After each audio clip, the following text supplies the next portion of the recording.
May 2010, 10 million people around the world were waiting for one girl to come home. She wasn't a celebrity, but the moment she stepped back on land, the crowd erupted in cheers that shook the sky. Her name was Jessica. She was 16, and she had just sailed solo around the entire world, alone, non-stop, 210 days, 3 oceans, 44,448 kilometers. She became the youngest person in history to complete an unassisted solo circumnavigation. Her story has moved millions of people, and someone finally made it into a film. At 6 years old, Jessica already had one dream: sail around the world. When she told her family and showed them the detailed plan she'd drawn up, they didn't laugh it off. They believed her, completely. From that day on, Jessica went to the docks every single day to scrub boats for pocket money.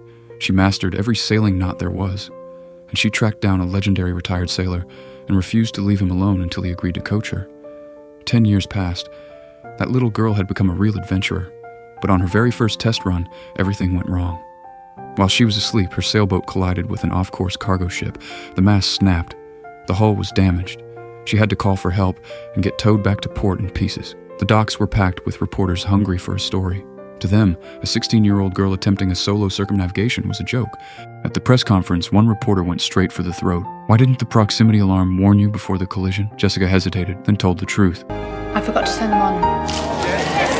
The doubts only got louder. When her parents were asked whether their daughter was capable of continuing, She made a mistake. It's one I'm certain she won't make again. So you don't think 16 is too young? Who are we to deny her her dreams? Jessica didn't fall apart. She set the official departure for 2 weeks later, the last weather window of the year. But the boat needed major repairs, and every single sponsor had walked after the trial run disaster. Her dream was slipping away. Then her coach stepped in, called in every favor he had, and pulled together a crew to fix Ella's Pink Lady. October 18th, 2009, Jessica said goodbye to her family and her coach, and officially set sail on her dream. Ella's Pink Lady caught the wind, rode the waves, and left Sydney Harbor for the Pacific Ocean. From that day forward, her coach moved his entire setup into Jessica's family home, monitoring the boat's position around the clock. The nightly phone call to hear her voice was the highlight of everyone's day. How's it feel out there? Worth the wait. Day 12, somewhere near the subantarctic islands. The oceans stretched endlessly in every direction. Humpback whales launched their massive bodies out of the water. Dolphins raced alongside her like companions from another world. Day 33, Jessica set up her camera, scooped up a bucket of seawater, and poured it over her own head. Because on this day, she crossed the equator, the ancient sailor's initiation, completed solo. The sea stayed calm for a few more days after that. Then one morning, she woke up and looked at the horizon. The sky was blood red. She called her coach. Should she change course and go around it? He checked the weather charts. No time to go around. Better to push through. Jessica moved fast. Life jacket, safety line, everything she'd practiced 1,000 times. She climbed out to bring in the sails. Then a wall of water hit her and nearly swept her off the deck. The safety line held. In howling winds and waves that came from every direction, Jessica crawled to the stern and threw out the sea anchor her coach had packed for her, slowing the boat, steadying the hull. Another wave sent her crashing back into the cabin. She sealed the hatch, tried to strap herself to the bunk, and then a frying pan flew off the wall and knocked her out. When she came to, the storm had passed. Her parents and coach hadn't slept all night. When they finally heard her voice on the phone, they breathed for the first time in hours. Then came a long stretch of calm. Jessica called home every day. She shared her journey on social media. Every sunrise, every wave, every strange and beautiful thing she saw. On Christmas, she decorated the cabin and spent the holiday on the phone with her family. She could hear the laughter and noise on the other end. It was warm. It was home. But when the call ended, only the sound of the ocean remained. She didn't realize it yet. Loneliness was the hardest part of the whole voyage. Day 82, Jessica reached Cape Horn, where the Pacific and Atlantic Oceans collide. Towering waves, relentless wind. She threw the sails wide open and let the boat fly. The speed was electric, intoxicating. Her family celebrated with her on the phone. Only her father stayed quiet. He hated seeing her go that fast. But every night, alone, he'd pull up her videos and watch them, eyes glistening. Day 113. It felt like she'd sailed into another dimension. No wind, no waves. Ella's Pink Lady sat perfectly still on a sea that looked frozen solid. The silence was so complete it was unsettling. This went on for 3 days, then 4, then 5. The excitement she'd carried from the start slowly drained away. She didn't want to do anything. She stopped answering her family's calls. Alone on a motionless ocean, she fell into a spiral she couldn't get out of. Day 7 of no wind. Jessica was on the edge of breaking down completely. It's just me. That night, she finally picked up when her mother called. Her mother didn't scold her for going silent. She just kept asking if she was okay. Listening to her mother's soft voice, Jessica cracked. I'm so alone. No, you're not.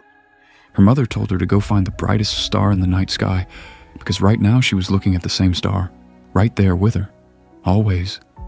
Jessica found the star, and she sang the song her mother had taught her as a little girl. Slowly, something in her settled.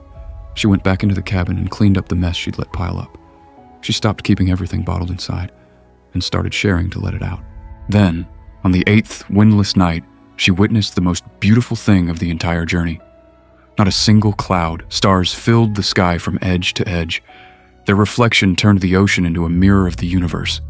Ella's Pink Lady looked like it was floating through outer space, drifting at the center of the cosmos. And in that moment, the wind came back. It found the sail and carried her forward. Jessica found her fire again, completely. The videos she'd been sharing had reached people all over the world. They admired her courage. They looked at her and set their own dreams. Day 197. Home was only a couple thousand kilometers away, but this last stretch turned out to be the hardest wall she'd ever faced. Her family urged her to pull into a port, but that would mean the unassisted circumnavigation, one step from the finish line, would end in failure. Jessica refused to give up, especially when she saw how many people her story had already changed. Following your videos has made me think that I can also reach my dream and one day become a pilot. In that moment, she wasn't sailing just for herself anymore. After calculating every option again and again, she found the only path that might work. She had to outrun the storm, not slow down with a sea anchor like last time, but ride the waves and sprint through. Even her usually fearless coach told her, "Don't gamble with your life." But her parents, the ones who'd always worried most about her safety, said yes, because they knew exactly how long she'd been preparing for this dream and how much of herself she'd put in. Anyone can say, "I'm doing this for your own good, to hold someone back." But I know you can. It takes love and courage. Jessica suited up early, brought the sails down, did everything there was to do, and strapped herself to the boat and waited for what the sea would decide. The sky went black, rain hammered down, the waves built into mountains. Ella's Pink Lady became a lone climber in a range of endless peaks. Even the reporters who doubted her from the start had been won over by her spirit. They stood outside every day, waiting for news that she'd made it through. But the storm had other plans. 5 separate storm systems merged into one, a superstorm, the kind rarely seen in recorded history.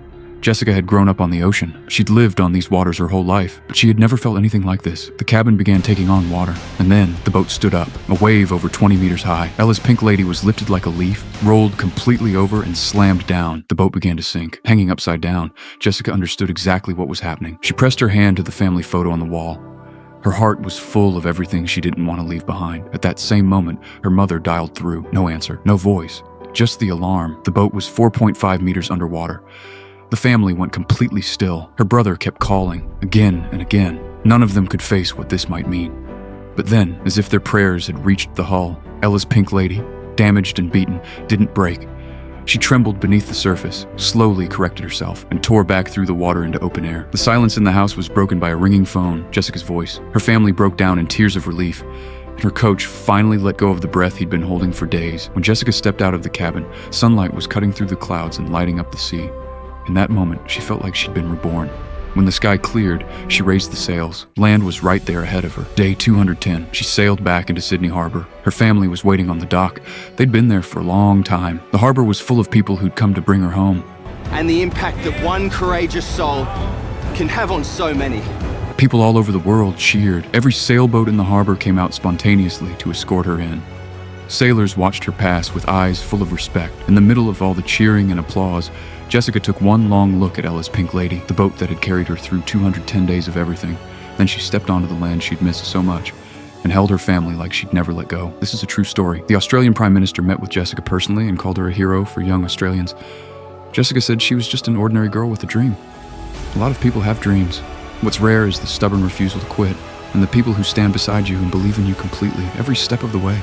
In 2026, may we all find our wind, push through our storms, and see the sunlight on the other side.